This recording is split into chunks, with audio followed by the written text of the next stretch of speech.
Tonight's episode of the 31st Lap Podcast is brought to you by DirtTrackDigest.com. If it's on dirt, it's on Dirt Track Digest.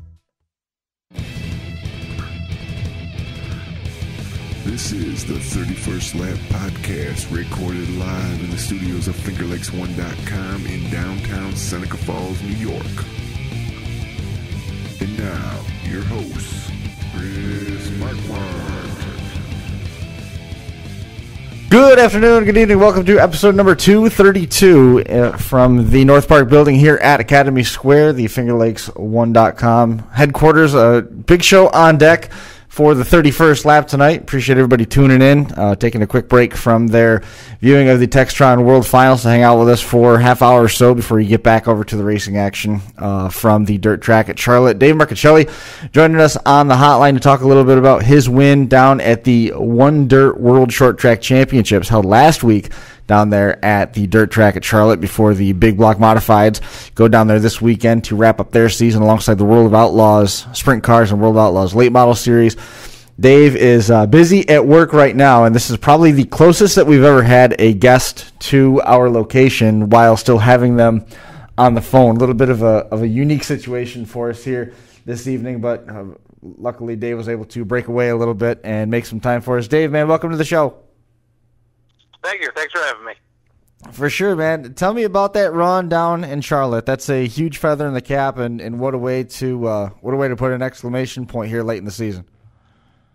Oh yeah, a place that we only travel to once a year, and lucky enough, to go down there this year for the second year in a row, and just to go down there and be competitive. That's pretty much all what I ask for. Everywhere we go, just to be competitive and to be able to pull off a win against a bunch of really good guys. That's pretty special, and what a facility that freaking place is. It's NASCAR quality and with dirt on it, which is a lot better than that asphalt racing across the road. So it was a good time. I enjoyed my time away from the track, and really enjoyed my time at the track, and to be able to pull off a win was just a real special way to end the weekend. You said a couple things there that caught my attention. One, you went down there just with the hopes of being competitive. Are we still at a point where we're worrying about being competitive with the year that you've had? Well, I guess you never know. You know what I mean? You never know when you roll into a racetrack. Especially after we struggled down there last year, and we went down there thinking that we were pretty good, and we still went down there and struggled. So you just never know until you get out there and what's going to happen. And it doesn't matter where I go. I just always hope that I'm still going to be able to be competitive and race for a win. Well, you did just that. You ended up getting by Eric Jaguar, and then you held off the regular cast of characters when it comes to these high-profile sportsman races. Rocky Warner was right there. Ron Davis was right there as well. I guess first coming back to the facility conversation, is it a case where, you've been doing this a while now, it's not particularly new to you, and you've been down there, you found success down there before. Do you still get a little bit of that butterfly element when you pull out there maybe for your first round of hot laps, or when you're pulling out there for the feature, given the high profile nature of this track and what a showcase that race is? Oh, definitely. I get butterflies at every race we go to, and that's when that one being a big one. But just like most people, you have some butterflies outside the car, but as soon as you get in the car, all that stuff goes away, and you just try and focus on doing your best, and just hoping that every time you go on the track, the car is as good as you hope it's going to be. Sure. The car seemed like it was pretty good for you. Had a nice battle there through the middle stages of the race before he ended up sliding the car back up across the track, took his preferred line away, and got the win over. Whoops, I lost my spot there. Got the win, came home with that one. What was the race actually like as it played out from your perspective? I started fast, and I was able to work my way into fourth. Relatively quickly. I got on the first lap, and then I think on lap 3 or 4 we had caution, and I was able to restart on the outside. And Ronnie was the leader at the time, and he chose the outside, which was beneficial to me because 1 and 2 early on for most of the race, the top side of 1 and 2 was the preferred lane because it still had quite a bit of bite in it, and then the middle was slippery, and then there was some bite on the bottom. But I was able to get by Kevin and then Eric a few laps later, and Ronnie had distanced himself a little bit from me, and then just kind of started trying to track him down with working some different lines and stuff like that. And I started he made a little mistake and allowed me to catch up to him, and then I had to start working the bottom, and the bottom was turned into the preferred lane in 3 and 4, but not in 1 and 2, and I just kind of kept poking my nose underneath him, and he just kept getting that run coming off turn 2, and would just keep driving by me, and I kind of figured that was hoping to force him into a mistake, but Ronnie's a good driver, and I couldn't really do that. But as his tires started going away, and my car, it didn't go away that much, but just kind of was able to figure that we were coming up on lap cars, and knew I had to make a move, so. I figured I was clear of him going into, drove it into 1 hard, and figured I had to slide up in front of him and take his line away because, the race was starting to wind down. So sure, and then it just kind of worked out. The patience that it takes to run that. I mean, obviously you've got to hit your marks. You've got to be consistent. You got to know where your car is working the best. His car working good on the outside. You're running with him side by side, lap after lap. You're watching the lap counter tick away. How difficult is it to be patient and not give a bunch of ground away to him when you're running that close? It's a game of inches at that point. Yeah, I was trying to do my best to run the bottom. A lot of times is tougher than running the top because I don't know. I just always refer to it as running the bottom is like a job. You got to really work at it. To be consistent with it, because sometimes if the bottom's there and then there's nothing in the middle, and if you miss your marks, you kind of slide up and then you're kind of skating, and you can lose a lot of ground from somebody that's really rolling around the top side. So right. I just wanted to pass him as clean as possible and stuff, because that's how usually I try to race. Sometimes you make contact with people and it's not intentional, but when you're racing hard, so sometimes it happens. But I was lucky enough that it turned out that as the race went on, I had the better car and was able to kind of work by him without a clean move. But it was also fun. I didn't start on the pole and check out and made it a boring race. That I would say that with me and Ronnie racing it out like that, it makes it more entertaining for the fans to watch, and that's kind of what we're there for. We're there to put on a show, and we all want to win, and I was lucky enough to come out on top. It seems like the last couple of years now, you've had a career year, and then you find a way to top it the following year. I mean, do you feel that this has been one of the best years that you've had in the division? This is like a dream season as far as I'm concerned. With the amount of races we won, with able. With winning 20 races, and to really put the kind of the month of money together. The month of October. There was Utica Rome was obviously a bigger paying race and stuff, but I don't think it's quite as much exposure. I had exposure, but I think a little bit of negative exposure because I don't know. That's just how people are, but. With Super Dirt Week, that's our biggest week, and to be able to have 2 races there and win both of them during Dirt Week, and just kind of keep it rolling with everywhere else we went. We went 5 for 6 in the month of October, and with a lot of big wins and a lot of money on the table too. So sure. That's nice, but I don't know. We kind of hit on something in September. With monkeying around with some shocks, and then just the car was consistent everywhere we went. Right. Made it. If the car is good, it makes it a lot easier. If the car is not very good, then usually your results will show. It seems like a lot of times the driver can only make up for so much when you're racing against some very good cars, and drivers. Would the atmosphere for the sportsman division right now be what it is? I mean, it seems like you and at least in the Finger Lakes area, the names that keep coming to the top: Rocky Warner, yourself, Ronnie Davis are some of the big ones. The Roots are up there in the regular cycle of conversation. What would the atmosphere for sportsman racing be like right now if we didn't have the inception of that crate class? Oh, I don't know. I don't know if. I definitely don't think it would be as strong. I don't, you know what I mean? I think the Outlaw Weekend at Fulton Speedway kind of showed, 110 cars showed up there.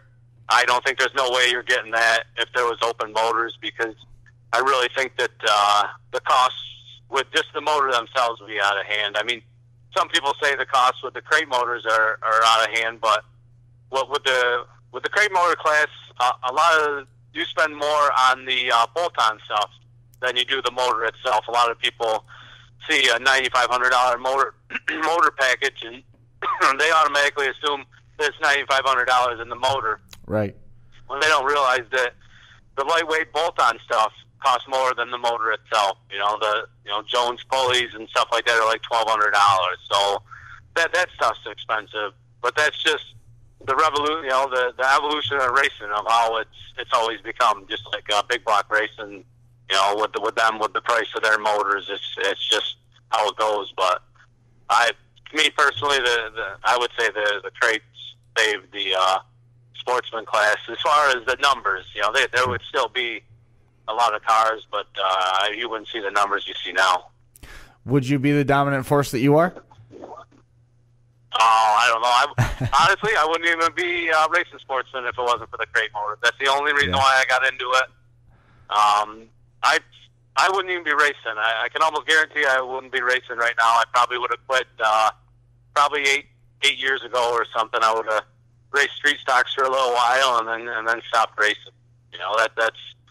I'm thankful for the crate motors. It's what got me into doing it. So I'm still enjoying it. You won Super Dirt Week. You've won this race here, Utica Rome Track Championship at Canandaigua. I mean, how pinch me is this year, and also beyond that, did you ever, obviously a race driver wants to be successful, they wouldn't be in the car if they weren't, but I mean, did you ever imagine a season playing out the way that this has? No, definitely not. I mean, it's always how you kind of hope it to work out, but for us to end it, the way we have is obviously a dream, and we started off the season with goals, and we achieved every single goal that we had but one. But I was really hoping to try and get the 20 wins, and after Oswego, we were at 17, and I didn't think we were going to be able to do it, but to win the last 3 races, to be able to get to 20 was huge. And a track championship at Canandaigua, that's always the goal when you start out the season. And the Dirt Series title, that was probably what we wanted the most. Right. Out of everything that we accomplished was to win that. And with them, the way they did it with the regions and stuff like that, it definitely made it a lot easier for us to be able to compete for it and race all the races, because once it got down to the last 5, all of them were pretty close to us, so it made it a lot easier. There's some of them tracks that are 7-8 hours away, and just don't really have much of an interest to go there. It's not like Charlotte. I know that's a long ways away, but there's more of an intrigue to going down there because of being where it is and how big it is, of a stage that it's on. So sure, and it's hard to, I guess, when you start the season to really think that it's going to turn out the way it did for us. And it's luck and it's hard work. I always say when I win a race that there's a lot of luck, because it is. At any time anything can happen. A flat tire, put in a situation that's kind of out of your hands, or anything like that, or that's stuff that I contribute luck to. Better to be lucky than good, right? Well, sometimes it is, like we won some races. We definitely won some races this year that we probably shouldn't have, and then we also, didn't win some races where we probably should have. So it swings, back and forth. Some late cautions definitely helped us out this year to win a few races, and then, there's also some races to where, I broke while leading, or, where I was, good enough to win and don't get that caution. So it just that's racing, and that's how it works out. And right. That's what makes it fun. The shock package. You alluded to hitting on something through the month of October on the shocks, and we've had a conversation with crate drivers in different intervals about that very topic. How important is handling? Because everybody theoretically has just about equal power, and the key is you've got to get every last bit of that to hook up. So handling is obviously at a premium. And in a race like you had this weekend down in Charlotte where you're running the inside line, you can't scrub any speed off because that outside line's got the momentum. Yeah, I mean, the handle in the car is just huge. Like I said, there's only so much the driver can make up for with that stuff, and also a really good car makes the driver look better too, and it makes you a better driver too. It just makes everything so much easier when the car handles good, and I think any driver will tell you that. A good handling car is very key to winning a lot of races. And when you get down to the end of the year here, whether it's it's not the handicap system and stuff. If you win a race, you definitely earned it, because most of the time the best of the best are starting up there with you. So you got to earn it. Right. It doesn't seem like the group of guys that you're running with, however clean the racing might be, you're not getting anything given to you. That's for sure. No, you gotta earn every inch you get, and I like that. I like racing against the best guys around, and I've always felt that way, that you can be a product of your environment. You can, so to race against the best, that's what makes you up your game. Something like Rocky dominating, you work hard and try and get better and better to be able to beat guys like him and Ronnie and stuff like that. Last year they were, for the most part, Ronnie halfway through the season just destroyed all of us. So right. That's he was having the season like what we had towards the end of the year last year, and then this year he tried some different stuff and it didn't work out, and then you get back in the gold car and win some races, but not the success he had last year. And I think he'll say that probably because they didn't quite get the car handling like it did last year. So that's a big deal. We found some drive off with our car on when it gets a little slippery, and that really helped, and it shows with if you can be the last person to get off the gas and the first person to get back on it under control. You know what I mean? Under control, then that makes a big difference. Right. I mean, if you're blowing the wheels off, you can be the first one back on the throttle, but if you're blowing the tires off it doesn't really matter when you get on the throttle. No, if you're up there scraping off the wall and bouncing off things and windshield wiping it, yeah, it doesn't matter that. But if you can be smooth and run a clean line, then it helps. What was the number one goal to get for the year? You said you talked about the 20 wins. There was the Sportsman Championship. There was Super Dirt Weekend there. The Utica Rome race. There was this the Short Track World Finals down here in Charlotte. You also picked up the Hurricane 50 at Brewerton, the Track Championship at Canandaigua. That's a long list of goals. But what did you say was the number one? I would say the dirt title was the number one goal.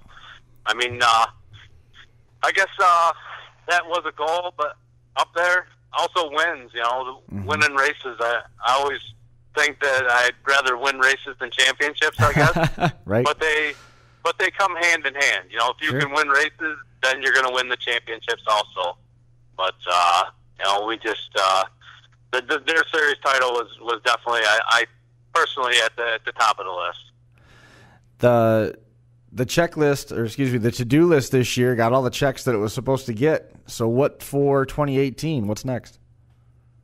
I don't know. We're going to have to, right now I've unloaded the car from Charlotte, and I haven't, I'm kind of staying away from it for a little while, kind of taking a break. from racing because it was, a very busy month of September and October. And oh yeah. But we're not 100% sure what the plans are for next year. I was so focused on getting through the end of the year that I wasn't worried about 18, and I'm not sure at all what I'm doing yet. Sure. We understand that for sure. Hopefully, though, if everything aligns the right way for 2018, the season's going to start with that car in center court at Finger Lakes Speedwell again at Finger Lakes Mall in Auburn.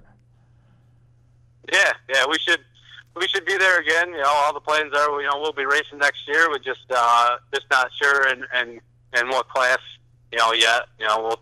We got some winter time to figure that out, but right. We'll see what happens. Well, you certainly earned the time off. You did a great job this year. Something we try to do with everybody before we let them go is give them a chance to mention anybody that helps get that car out there week after week. I know you got a good group of people helping you on the car in the shop and sponsors on the panels.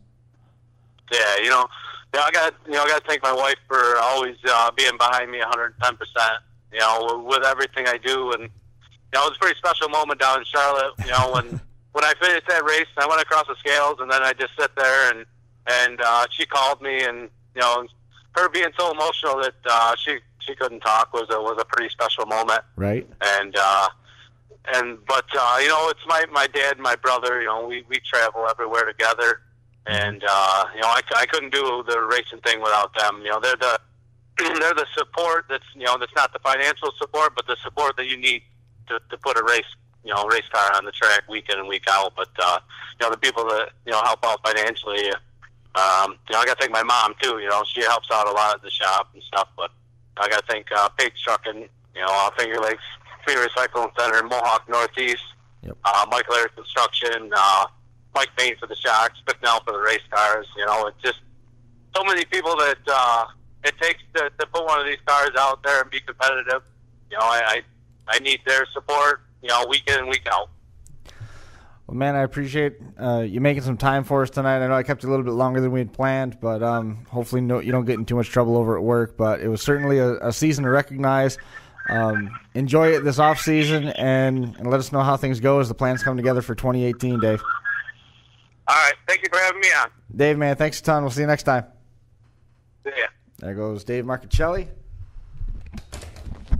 who came away with the win down at the short track World Championships down at Charlotte. And now, real quick, side note, the great crate race over at 5 Mile Point Speedway. Kyle Rorner won that one. Good win for him over there at that speedway. Our attention now turns to the big block portion of it's the Textron Off-Road World Finals, which is the overall focus of the short track racing that's happening this weekend over there at the dirt track at Charlotte. They're doing all the qualifying, etc. tonight, and then the features and everything tomorrow.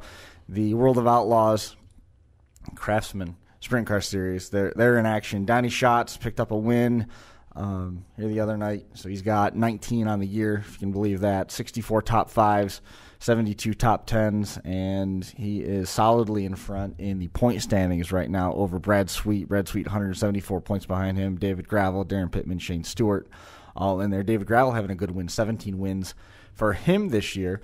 Not too bad. And then the World of Outlaws, where did they go? There they are, World of Outlaws Craftsman. Late model point standings for everybody. Brandon Shepard out in front there, 17 wins on the year, 37 top tens out of 41 starts.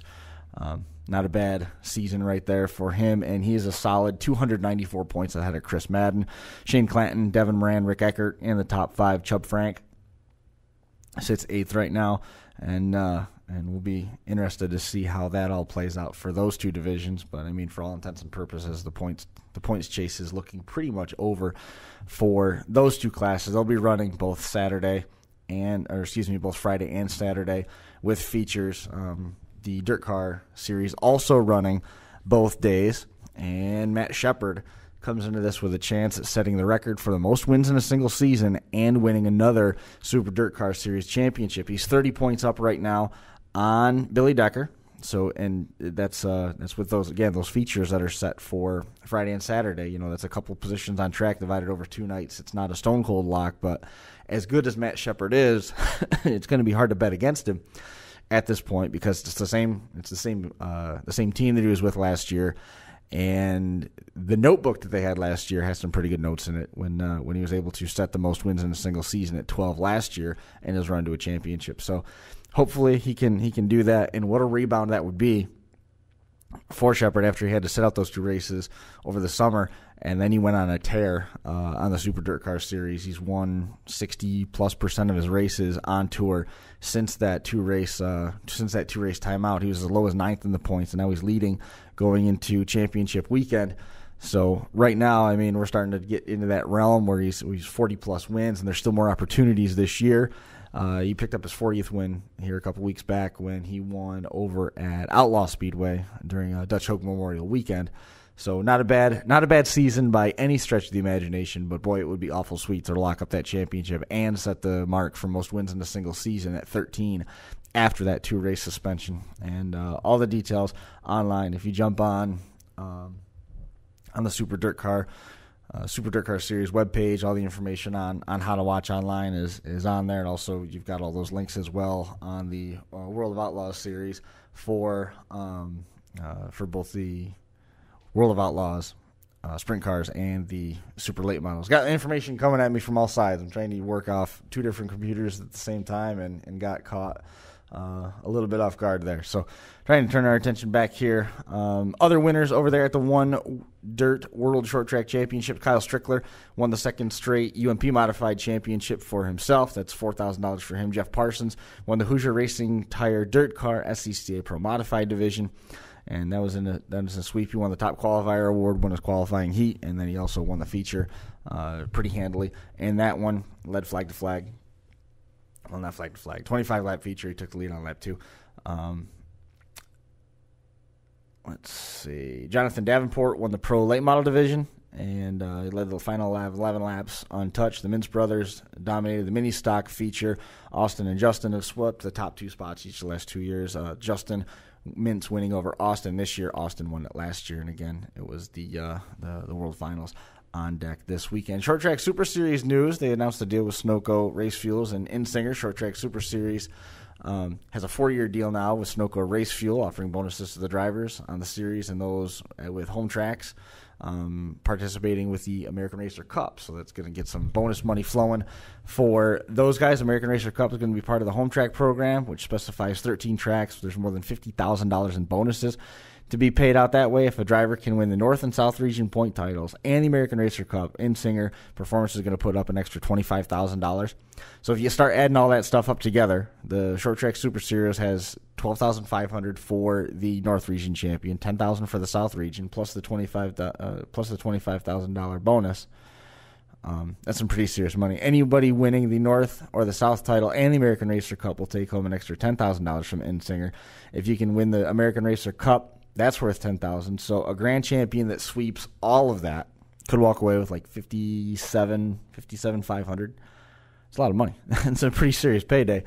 $57,500 for a season's worth of work. But it's not going to be easy to win both that North and the South Region championship and then be consistent enough at home to take away the American Racer Cup. But doing all 3 is going to be enough to qualify for that extra bonus from Insinger Race Fuels, Insinger Performance, Sunoco Race Fuels. Not too bad. Some news breaking last week about, let me find it again. There it is. The Dirt Car Nationals, which is going to be held at Volusia, is now going to be expanded. They're going to have 12 nights of racing. The Dirt Car Nationals are going to start the season, and it's going to run February 6th through the 17th. And the Super Dirt Car Series and the World of Outlaws Craftsman Late Model Series is going to be in action for a total of 9 nights. The Super Dirt Car Series going to be running 5 times through the course of the week, and then the World of Outlaws Late Models running 4 times through the course of that week. I've once again lost my spot. Here we go. The World of Outlaws Craftsman Sprint Car Series is going to be in action Friday, February 9th through the 11th. And it's going to conclude with the Super Dirt Car Series, Big Lock Modifieds, and the 4 nights of Craftsman late models, concluding on February 17th. So basically just work backwards, and you can find the 5 nights from those guys starting on the 12th is when the dirt cars are going to start circling the track. The dirt car modifieds from up here start circling the track at Volusia that way. But yeah, so that was good news because the track's been a little bit struggling here the past couple seasons. So it's good to see that they're back on some more solid footing. Looks like we've been out here for about a half hour. I know everybody's dying to get back to watching all the qualifying rounds, the opening rounds from the World Finals out there. So we'll probably put a fork in it from here. Episode number 232 in the book. Sorry, I got a little bit lost there at the end. Still got information coming at us from all sides. So, well, I do appreciate everybody that has tuned in to hang out with us here for a little while. We will be back again here in a couple weeks. Next week, we're going to be off. There's not going to be anything on Thursdays, final round, and the 31st lap will take it off because I'm going to be in Topeka, Kansas with Blizzard Bash and Crash Course. So it'll be the week after is going to be final round. It'll be the week before Thanksgiving. So it'll be a little while before we're back on, but by then we'll have plenty of time to recruit some guests, maybe get some bodies here in studio and talk a little bit more dirt track racing with everybody. That's going to do it for us here from the FingerLakes1.com studios in downtown Seneca Falls here at the North Park building at Academy Square. We'll see everybody again next time.